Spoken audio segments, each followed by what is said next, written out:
Memang konstitusi Kiai harus gitu, la tamuddanna ainaika. Kenal orang lebih tinggi itu kan resiko. Misalnya saya Kiai Deso, mungkin punya carry tua sudah seneng, punya kijang tua sudah seneng. Gara-gara kenal Pak Wahid naik Camry, waduh kok saya kalah itu. Kenal orang itu kan resiko. Mungkin dosen-dosen sini kalau kenal saya di Rembang juga resiko. Di sini gak ada cium tangan, melihat saya di sana, wah gak enak jadi dosen. Jadi memang harus dibatasin.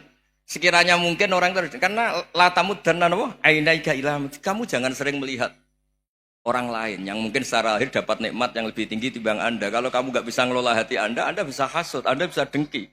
Paling tidak Anda bisa ada syukur.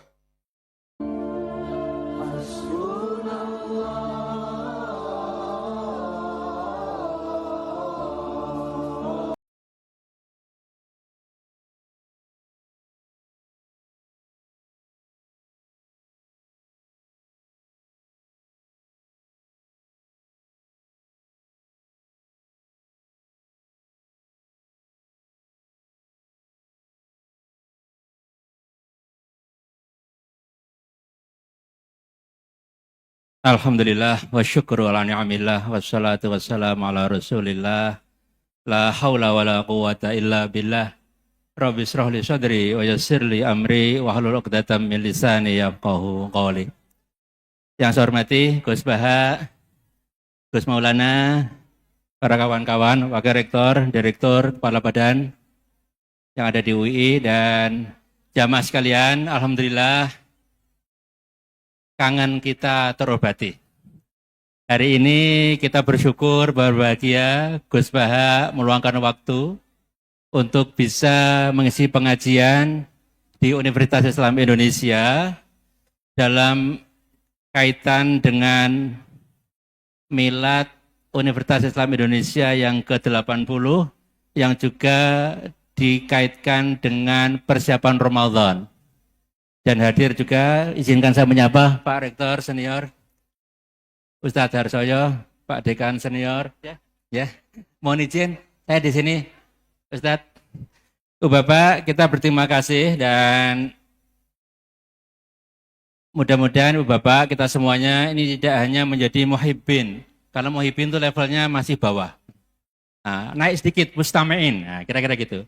Dan naik lagi menjadi muta'allimin. Nah, mudah-mudahan level kita tidak hanya muhibbin, tetapi sampai level yang lebih tinggi, muta'allimin. Dan karena Ibu Bapak tadi hadir di sini tidak untuk mendengarkan saya, tetapi Gus Baha, saya singkat saja, kita mulai bersama dengan basmalah. Bismillahirrahmanirrahim. Terima kasih. Selanjutnya kami mohonkan Gus Baha untuk bisa memulai pengajian. Wassalamualaikum warahmatullahi wabarakatuh.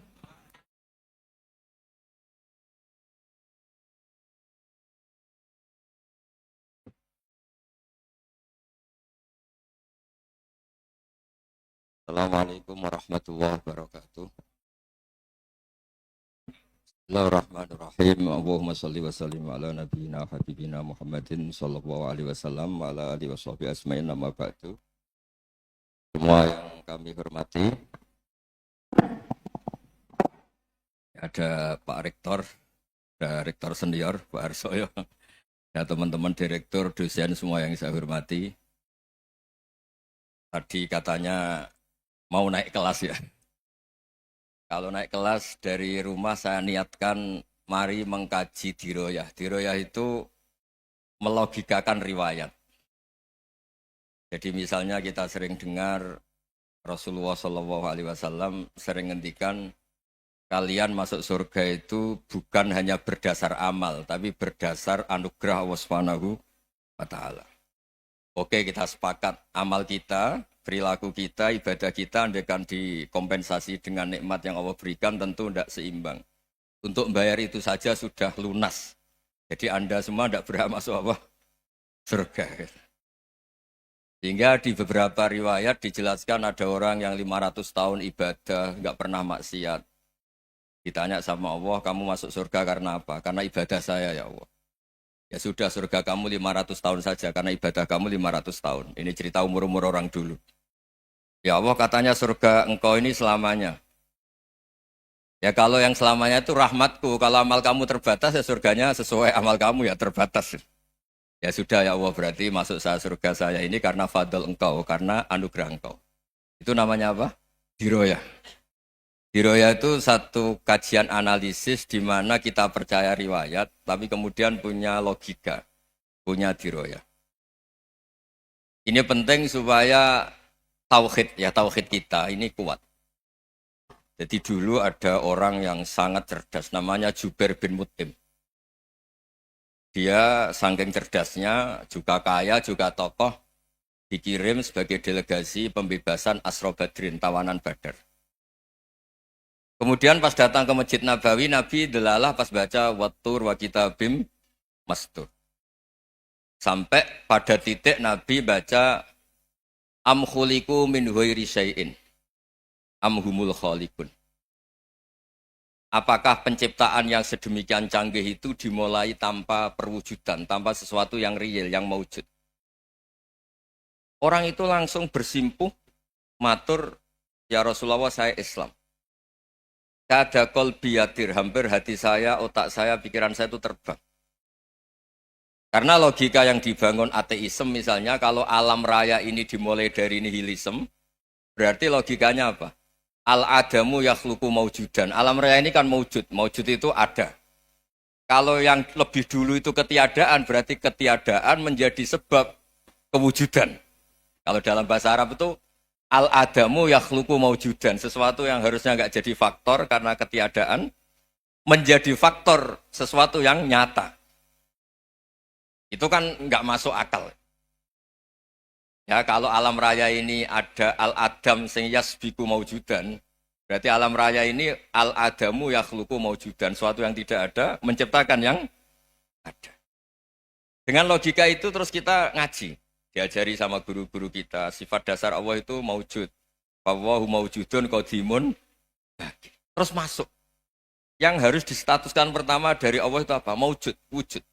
Karena dengan wujud ini layak menjadi penyebab adanya alam raya ini.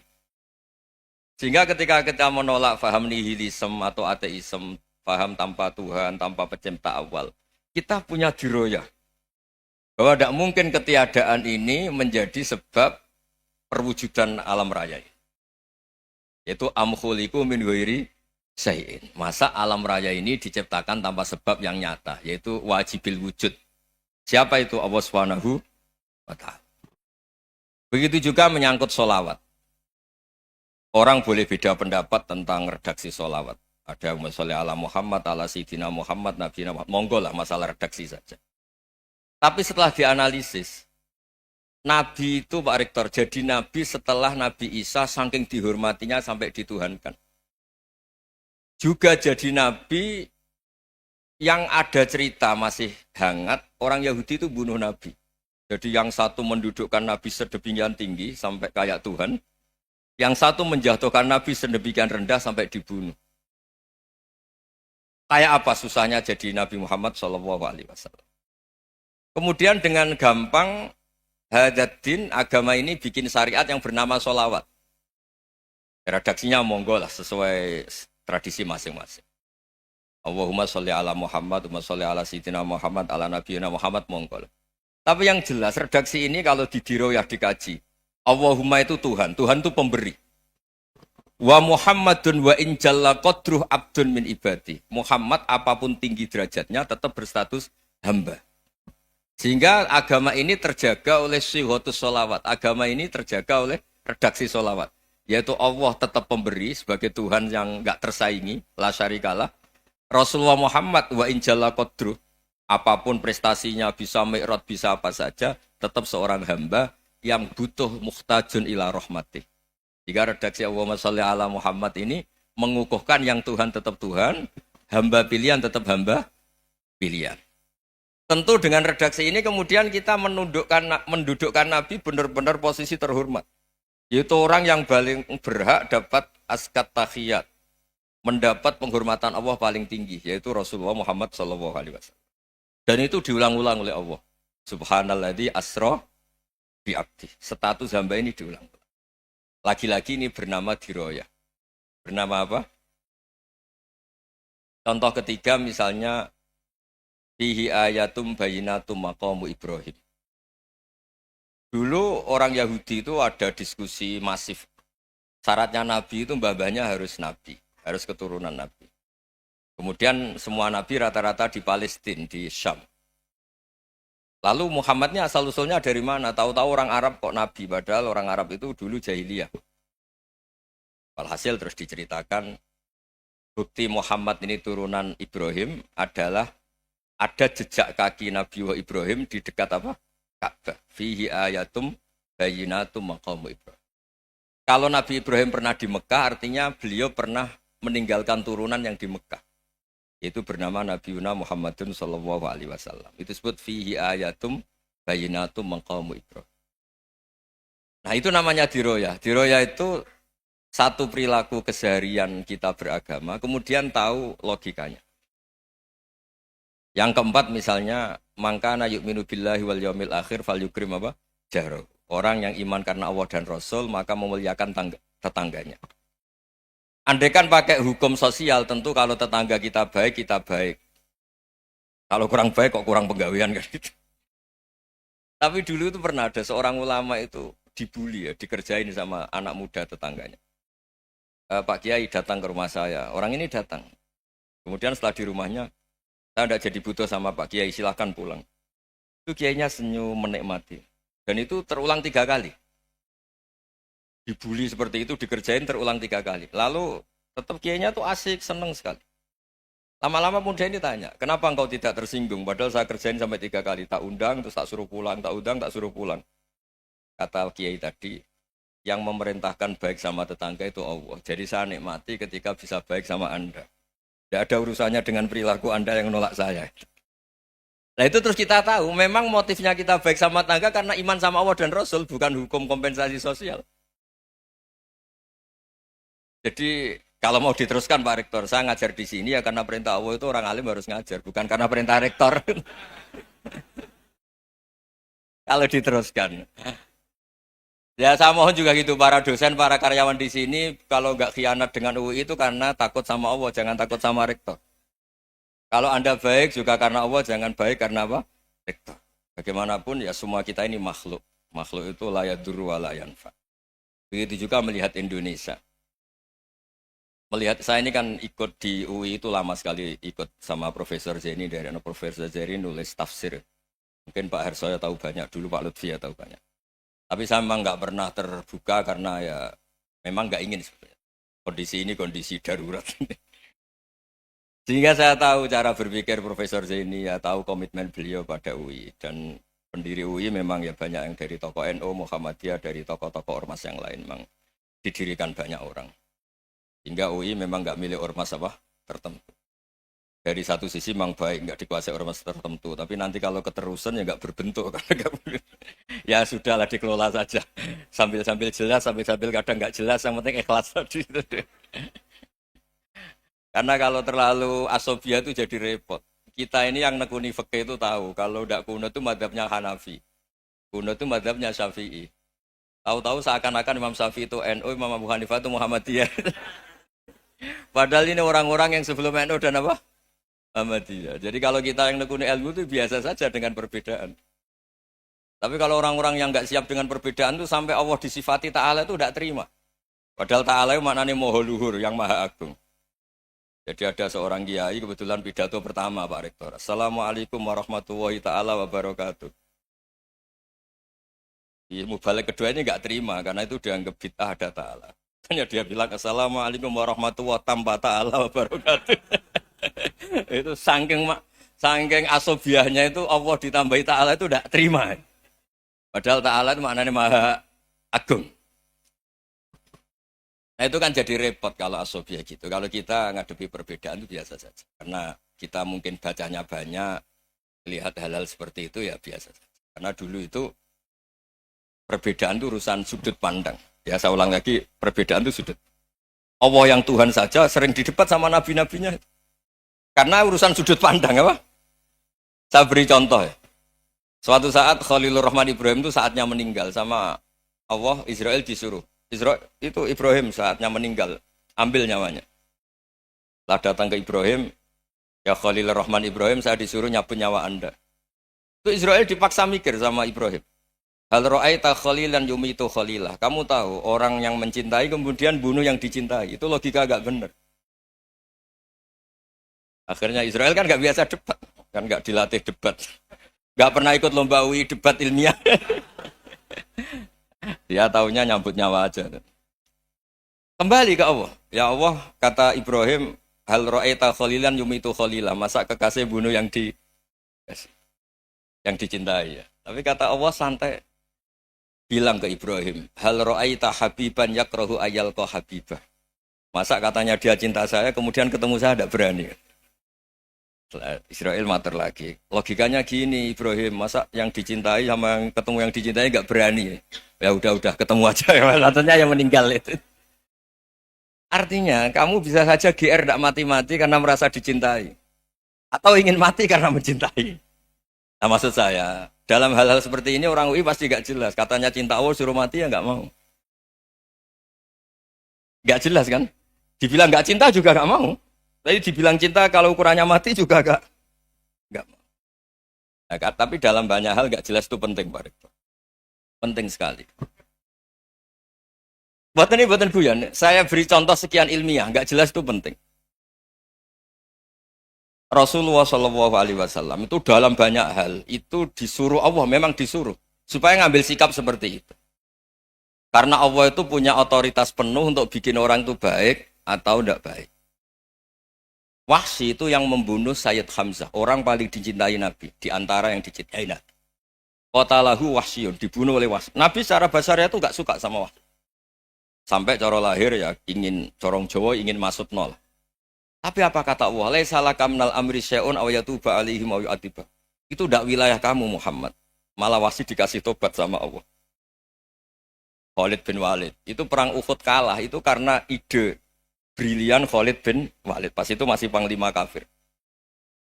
Yaitu pura-pura kalah, ghanimah dilepas, sahabat turun, pasukannya naik, walhasil orang Islam kalah. Khalid bin Walid akhirnya juga masuk Islam. Orang yang secara basariah Nabi itu gak siap. Kebalikannya juga ada. Sa'labah itu orang sampai tempat gelar hamamatul masjid. Ini pas ngaji mesti ingat. Salam. Dia di masjid terus. Setiap habis salam tuh lari karena istrinya nyuwun sewu masih berpakaian yang tidak pantas. Kenapa engkau terburu-buru pulang? Pakaian yang dipakai istri saya sekarang saya pakai. Ya pakaian sarung itu kayak Pak Rektor kan fleksibel. Ini khusus mau Ramadan, tidak akan sarungan terus, gak usah khawatir. Jadi ini tadi sudah perjanjian. Saya yang kiai celananan, beliau yang rektor pakai sarung. Jadi iya. Supaya itu barter madhab. Tapi hanya sekali ini aja, bukan. Jadi jangan diharapkan ini jadi tontonan terus-menerus. Dan ini barter madhab. Saya sama Profesor Kores juga sering gitu. Saya pakai sarung yang dihadiahi beliau, beliau pakai sarung yang dihadiahi saya. Memang itu tradisi Islam. Tahadau tahabu, kamu saling memberi hadiah maka kamu saling mencintai. Bukan riswah, bukan riswah. Walhasil terus Sa'labah ini mbok saya didoakan Nabi supaya saya kaya, supaya tidak sering ganti-ganti pakaian seperti ini sama istri saya. Jangan-jangan kamu miskin itu lebih baik. Ngotot minta didoakan. Didoain Nabi kaya, terus lama-lama ninggal sholat, ninggal jamaah. Itu Allah belum tersinggung. Yang mulai Allah tersinggung itu kan saya sering fatwa di mana-mana, sering memberi saran. Mumpung kamu miskin itu sering sedekah. Karena kalau sudah kaya itu tidak bisa. Saya memberi analogi gini. Kalau saya masih santri miskin, punya uang 100.000, diminta guru saya 50 tak kasihkan. Padahal itu 50%. Punya 2 kambing kurus, diminta guru saya 1 pasti tak kasihkan. Padahal itu 50%. Jadi kalau punya sapi Brahman atau sapi limusin yang harganya itu 100 juta, punya 2, diminta 1 boleh enggak? Enggak boleh. Saya punya motor butut 2, diminta teman saya 1 boleh. Tapi kalau Davidson Harley itu enggak boleh. Nah, walhasil itu kalau kita miskin, misalnya kita zaman kuliah atau zaman mondok atau zaman apa saja, punya uang 100.000, nartik temannya sampai 50.000 kan biasa. Tapi setelah 1 miliar, berani enggak kamu kasihkan 500 juta? Sama-sama 50%. Enggak kan? Nah Sa'labah gitu, ketika zakat masih per 40 kambing 1 kambing itu sebenarnya kan masih ringan. 41, 82. Kambingnya itu sudah mabenal jabalen. Barang dihitung zakat karena sudah ribuan, jumlahnya sampai 400 kambing. Banyak lah pokoknya. Terus kata Salabah, ini pemerasan. Karena jumlahnya besar. Allah tersinggung karena nabinya dianggap narik zakat itu dianggap khorat, dianggap pemeras. Allah tersinggung kemudian fa'aqobahum nifakon fi qulubihim ila yaumil. Dia ditegur munafik. Semenjak itu terus tadi kembali gak jelas tadi. Barkohnya gak jelas itu menjadi orang tuh bijak. Ini sekarang nakal, jangan-jangan nanti jadi orang baik. Yang sekarang baik, jangan-jangan suatu saat jadi tidak baik. Semua orang introspeksi. Gak ada jaminan kalau kita sekarang baik akan baik terus. Gak ada jaminan kalau kita sekarang buruk akan buruk terus. Sehingga terus banyak kiai-kiai bijak itu memang lahirnya gak tegas. Tapi gak tegas itu yang menjadikan bijak. Karena sama-sama mungkin. Itu yang disebut laisa laka minal amri syai'un aw yatuba alaihim wa yu'adzibum. Itu tidak wilayah kamu. Ketika Allah mengomentari orang munafik juga wa yu'adzibal munafiqina insya'a aw yatub. Bisa saja ada yang disiksa, bisa saja ada yang dikasih tobat. Karena pola yang kita analisis itu semuanya menurut kita. Bukan menurut kemaslahatan orang apa? Banyak. Saya punya sekian contoh cerita. Orang yang sowan kiai baik-baik, mungkin bawa gula atau salam tempel, tidak tahu lah. Itu tidak mesti jadi wali. Tapi Kali Jogo yang kenal Sunan Bonang, itu kenalnya itu karena ingin begal. malah jadi wali. Tapi tidak usah dicoba. Umar itu nyari Nabi itu mau dibunuh.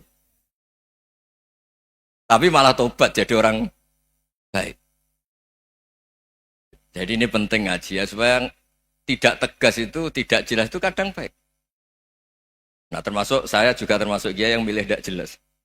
Saya sering gojlok ini, Fajar Hadili ini murid-murid saya sering saya gojlok.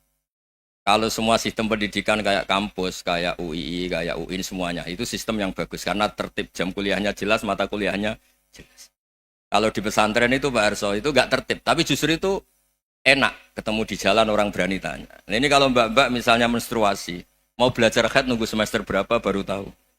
Itu bisa sekian tahun nggak sholat karena nunggu pelajarannya baru diterangkan. Mau haji juga gitu, nunggu mata pelajaran haji. Kalau nggak jamnya, nggak mau dosennya ngajarin. Ya, kalau kiai kan enggak, ketemu di jalan, tanya, dijawab. Jam berapa juga dijawab. Artinya Indonesia itu berkah, ada sistem kampus yang tertib. Ya semoga termasuk tertib gajinya. Tapi tertib gajinya itu juga sebenarnya rugi. Saya sering ada pegawai negeri Gus, tolong doain saja di PNS enak jadi. Gajinya tetap. Kata saya nggak mau kalau gaji saya tetap. Kok bisa Gus enak tiap bulan mesti dapat gaji. Kalau tetap nggak naik-naik kata saya. Kalau kiai gajinya nggak tetap, tapi di atas yang tetap kata saya. Artinya Indonesia itu berkah. Kalau semuanya pakai sistem pendidikan setertib ini, orang mau tanya haid ya nunggu pelajaran haid. Bab haji ya nunggu pelajaran haji. Tapi kalau ketemu kiai itu enggak. Ya semuanya saya pernah di pasar, Gus mau tanya apa? Anak saya sih keluar darah terus gini-gini. Padahal biasanya haid hanya 7 hari gini-gini. Ya sudah kembalikan ke biasanya rudat hilal adat. Itu enggak usah sowan ke rumah. Juga enggak registrasi dulu, enggak daftar dulu. Ya ini enggak nyindir cerita saja. Supaya ini bukti koalisi beneran. Jadi saya yang kiai enggak tertib jam, koalisi sama yang tertib jam. Jadi kalau semuanya sistem kampus, nanti pertanyaan itu enggak bisa on time, enggak bisa setiap saat. Makanya Indonesia itu berkah. Kiai-kiai yang alim yang di jalan-jalan banyak. Juga kiai yang di kampus dokter-dokter fikih banyak. Yang nekuni ilmu umum ya banyak. Macam-macam. Itu masalah itu kalau saling mengadili itu baru masalah. Misalnya kiai ngeluh, enggak enak jadi kiai, enggak punya gaji tetap. Yang dosen ngeluh, enggak dicium tangannya. Karena memang unik Indonesia itu. Kalau guru fikih kok dosen itu tetap enggak dicium tangannya. Karena pikirannya anak-anak itu wong sudah bayar disuruh nyium. Itu kayak di alam sadar tuh gitu. Kalau kiai itu kan anak-anak enggak bayar itu. Ya opanya cium tangan itu. Makanya kalau kiai-kiai tidak keramat bisa mati karena cium tangannya doang itu bisa mati itu kiainya. Ya ini cerita. Supaya saling menghormati saling menghormati. Jadi kalau makanya itu pakar-pakar pakar-pakar akhlak ya, pakar-pakar etika peradaban. Itu tertampar betul ketika Nabi urusan ilmu itu mengabaikan itu kalau sudah urusan ilmu. Misalnya begini, ada urusan ilmu, ada mbak-mbak cantik atau ibu-ibu cantik. Itu dalam Islam itu diajarkan jangan sopan-sopan banget. Kata Nabi, karena kekuatan ilmu itu di atas kekuatan akhlak, di atas kekuatan adab. Ya nisa an-nabi lastunna ka ahadim minan nisa. Ini taqaitunna fala takhdu'na bil qaul. Fa yatma alladzi fi qalbihi maradun. Misalnya ada mbak-mbak cantik, menarik, kemudian sopan misalnya sama Pak Fajarin sama dosen-dosen. Monggo binara. Wah itu bahaya pikirannya kemana-mana. Orang yang imannya pas-pasan, wih berarti mau. Maksud saya kalau cantik, menarik, ketemu di jalan, biarin aja dosennya. Mau kemana, biarin aja. Gak usah dihormatin. Kalau dihormatin, Pak mau kemana, sadereno bisa bahaya. Nah, biarin aja. Kalau tanya, Dek ini alamatnya mana? Cari sendiri Pak. Karena hanya dengan cara itu, si Pak dosen ini gak kepikiran. Gak ada orang suka, orang kedus itu gak akan. Tinggal sudah cantik, sopan. Wah bisa pikirannya macam-macam. Itu ilmu. Fala takhdu'na bil qaul. Kamu jangan terlalu lirih kalau ngomong. Fayatma alladzi fi qalbi maradun. Orang yang pikirannya masih kotor pasti berpikir yang negatif. Anda mungkin demi sopan sama dosen Anda. Tapi sejauh mana dosen Anda juga berpikir positif. Itu kan uji iman sama uji nyali. Nah, sama pejabat yang sopan sama kiai mungkin punya Alphard, punya Robicon, punya terus bawa uang banyak. Terus sama kiai cium tangan hormat. Jangan-jangan kiainya yang pikirannya macam-macam. Ini berarti bisa jadi muhibbin potensial misalnya. Nah, saya ini termasuk kiai yang pengagum ilmu. Sehingga saya sama orang yang medit, yang kikir sama saya itu saya senangnya bukan main. Kenapa? Karena kalau orang medit itu gak berhak nuntut. Tapi kalau orang lomo 1 juta minta surga, 2 juta ya minta apa? Surga. Gus, salam template. 200.000 aja kadang minta surga. Tapi kalau yang kikir-kikir ya sudah salaman tok sudah. Gak minta apa-apa, kan dia tahu diri, gak bayar kok minta. Maksud saya, Islam itu luas, dinikmati saja, Pak. Dinikmati saja. Nah itu diroya, maksudnya itu diroya. Diroya itu, kamu tahu aturan Islam itu kamu harus yakin khairihi wa syarrihi minallah. Semua itu ujian, tapi kemudian dikaji. Makanya saya ini termasuk pengagum Imam Syafi'i. Imam Syafi'i itu dikasih tahu. Ada orang yang di depan engkau cium tangan hormat tuh di luar ngomong-ngomong, ngata-ngatain Anda. Imam Syafi'i tertawa-tawa sewenang. Loh, ada ini dikata-katain di luar kok. Kok tidak kamu anggap munafik malah tertawa. Berarti saya wibawa, di depan saya nggak berani. Dianggap enteng saja. Dibilangin, sebagian orang kampung sini nggak suka sama engkau. Baguslah, tidak akan pinjam uang sama saya. Di mana-mana orang pinjam minta tolong tuh karena seneng. Kalau benci kan enggak. Intinya dianggap enteng saja. Yang terjadi di dunia itu semuanya dianggap enteng saja. Man asa ilaika faqat atlakoka. Yang berburuk sama kamu itu membebaskan kamu. Coba kalau akrab, titip. Ya misalnya akrab sama Pak Fajar. Bilangkan ke Pak Rektor, sangkap tuh jadi guru tetap atau apa, kan ribet. Kalau tidak cocok kan nggak minta apa-apa. Makanya hati-hati Pak Rektor sama yang akrab-akrab itu. Itu dulu saya juga nggak paham. Di antara wasiat Bapak yang sering diulang-ulang tuh itu. Suatu saat kamu jadi kiai, ngelola orang nggak seneng tuh gampang. Sudah, situ orang lain. Tapi kalau ngelola orang orang seneng tuh repot. Mintanya aneh-aneh. 100.000 aja minta surga. Hanya teman tenis saja minta naik jabatan. Intinya itu ya sudahlah dikelola. Yang seneng ya berkah, mungkin teman berjuang, teman diskusi. Yang nggak seneng ya berkah, karena ini tidak minta macam-macam, tidak seneng.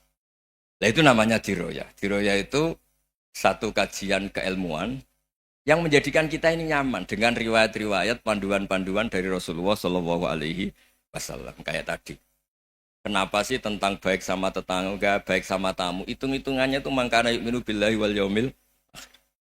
Saya pernah dicium sama orang miskin yang akut, miskin betul. Itu tak ajarin, Anda ini lebih hebat ketimbang orang-orang kaya. Misalnya gini, misalnya ada komunitas rektor atau kiai besar. Saya ini kata orang banyak termasuk kiai besar. Mungkin kalau pinjam uang itu karena mau beli mobil, aksesoris mobil karena kita kiai top atau rektor atau orang-orang top. Kalau sesama orang miskin itu pinjem-pinjemannya itu urusan beras, itu urusan nyawa. Keren mana? Menyelamatkan nyawa sama aksesoris mobil. Nyawa. Jadi pahala kamu pasti lebih besar. Itu senengnya jadi orang miskin terus keterusan sampai sekarang.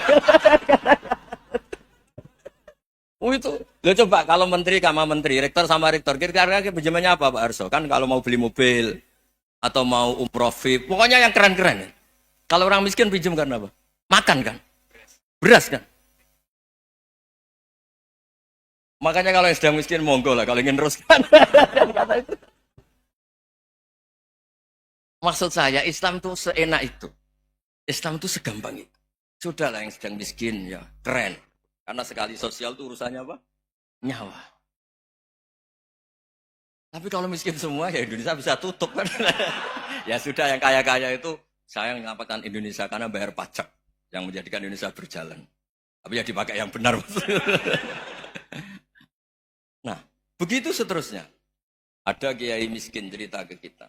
Gus, enak jenengan alim, terus punya santri banyak, bisa ngajar di mana-mana. Saya bilang, hebat kamu. Dia hidup di daerah tertinggal. Itu yang diajarkan kan hanya tauhid. Kan nggak mungkin desa tertinggal baca fikih perbandingan madhab. Kan nggak mungkin. Kalau angka-angka Pak Fajar, Pak Sadali kan nggak mungkin. Fikih perbandingan apa? Madhab. Menyorot madhab dunia. Gaya angka-angka itu kan nggak mungkin. Tapi pertanyaannya, yang menyelamatkan masuk surga itu tauhid apa perbandingan madhab? Tauhid. Ini hanya mengajarkan fardu kifayah, sunat-sunat. Ini Anda mengajarkan fardu ain. Surganya dulu kamu. Oh terus senangnya jadi kayak gitu. Karena yang diajarkan apa? Tauhid. Sementara kita yang gaya-gaya ini, ajarkan perbandingan apa? Madhab, studi banding ke Al-Azhar kemana-mana. Ini enggak, tauhid. Dari orang nyembah pohon jadi nyembah Allah Ta'ala. Keren enggak? Keren.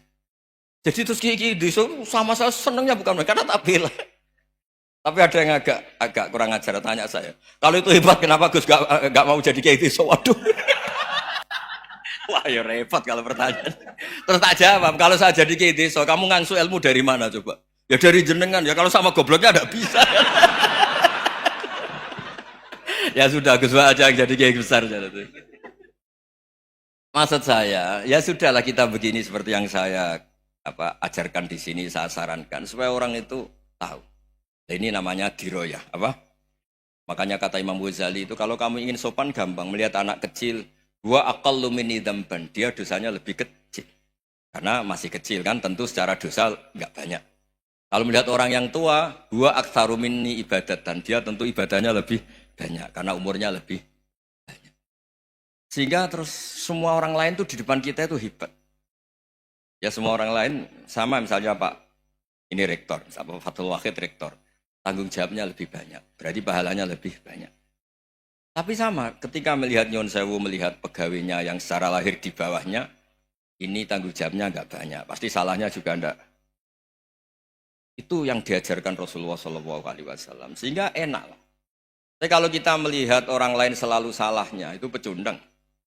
Allah saja tidak seperti itu kan. Amal baik ya ada khairan, amal buruk ya ada saron. Semuanya dilihat oleh Allah SWT.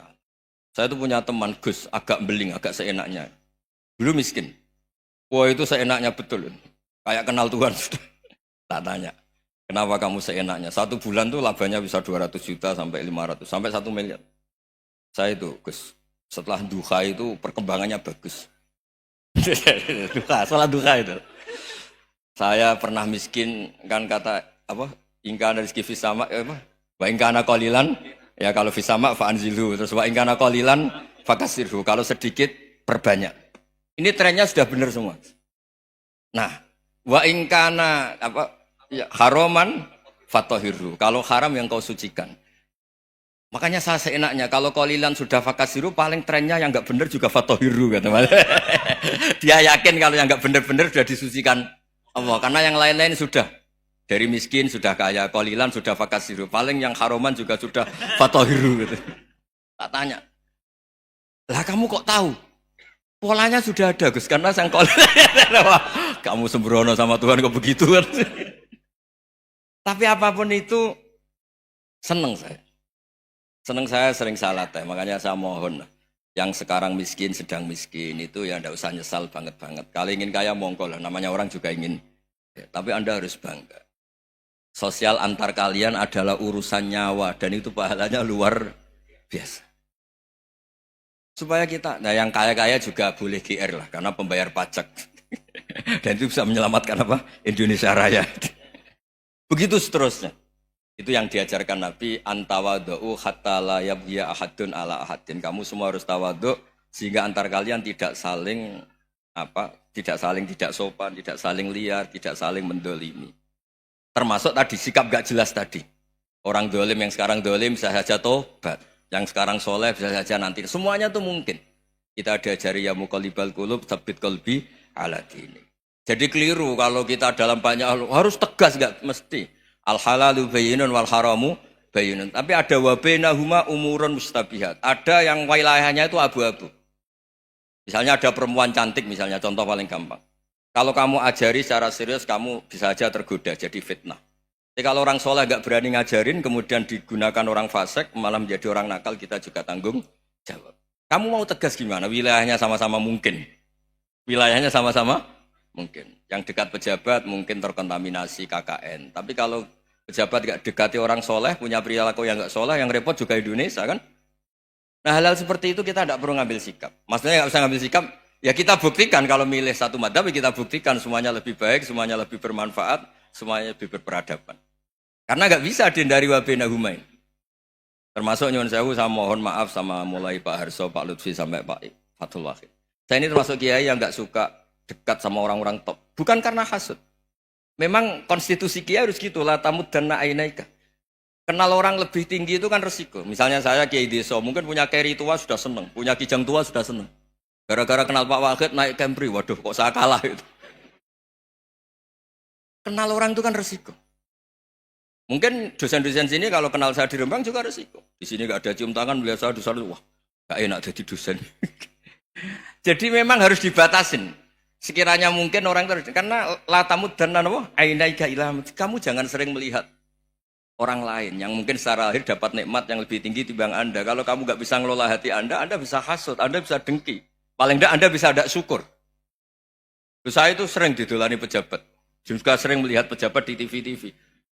Naik mobil aja ada yang naikkan. Bahkan kalau wudhu itu anduk aja ada yang bawa. Itu kalau yang nggak kuat, wih naik jadi pejabat.